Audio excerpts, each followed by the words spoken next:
نحمده ونصلي على رسوله الكريم اما بعد فاعوذ بالله من الشيطان الرجيم بسم الله الرحمن الرحيم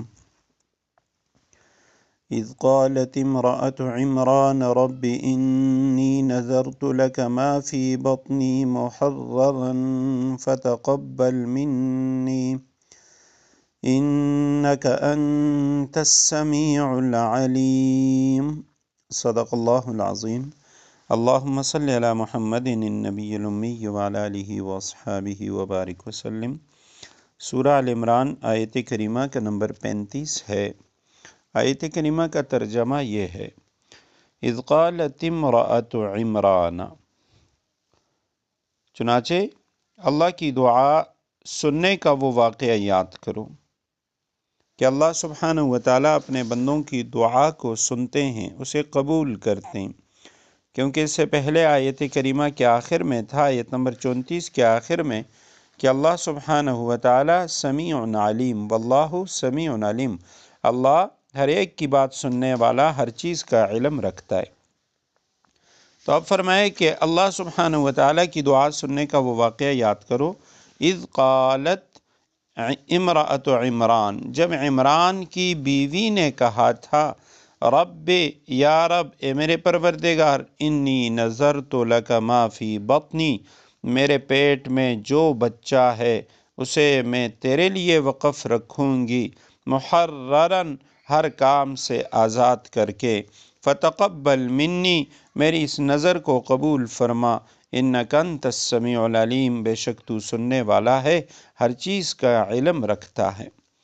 اذ قالت، جب کہا، امرأۃ عمران، عمران کی بیوی نے، امرأۃ عمران، عمران حضرت موسیٰ اور حضرت ہارون علیہ السلام کے والد کا نام بھی تھا اور حضرت مریم کے والد کا نام بھی۔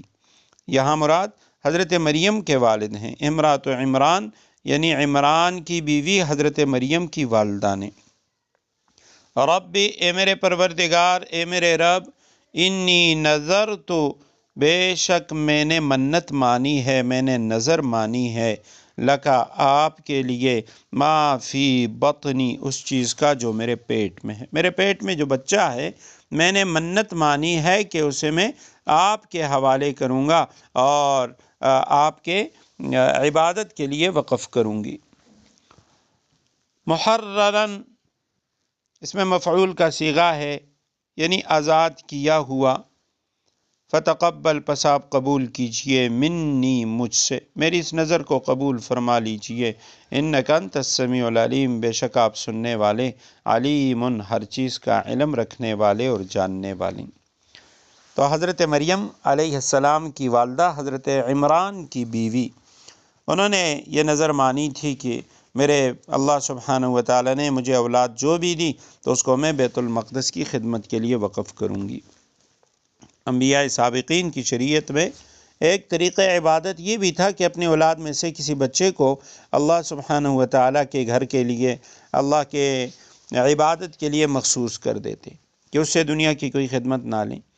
حضرت مریم علیہ السلام کی والدہ نے بھی اسی قاعدے کے مطابق اپنے حمل کے متعلق یہ منت مان لی کہ اس کو خاص بیت المقدس کی خدمت کے لیے وقف کروں گی، دنیا کے کوئی کام اس سے نہیں کرواؤں گی۔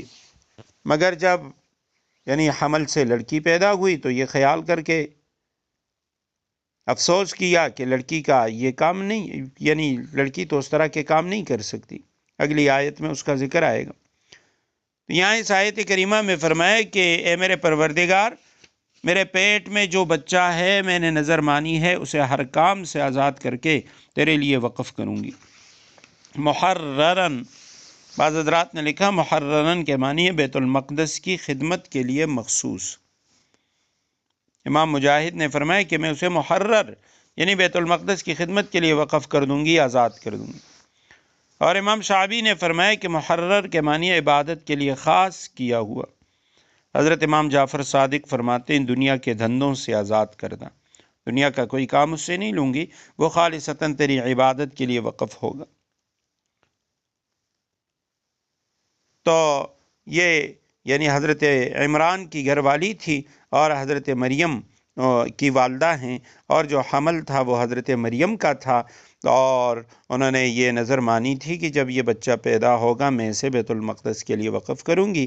پھر انہوں نے اسے وقف کر دیا، اور اگلی آیات میں انشاءاللہ اس کا تفصیلی ذکر آئے گا کہ پھر ان کی خدمت حضرت زکریہ علیہ السلام کو ملی، اور زکریہ علیہ السلام نے ان کی تربیت کی، اور پھر ان کے واقعات، اور پھر آگے عیسیٰ علیہ السلام کی ولادت بن باپ کے، اور حضرت عیسیٰ علیہ السلام کے معجزات کا تفصیلی ذکر آئے۔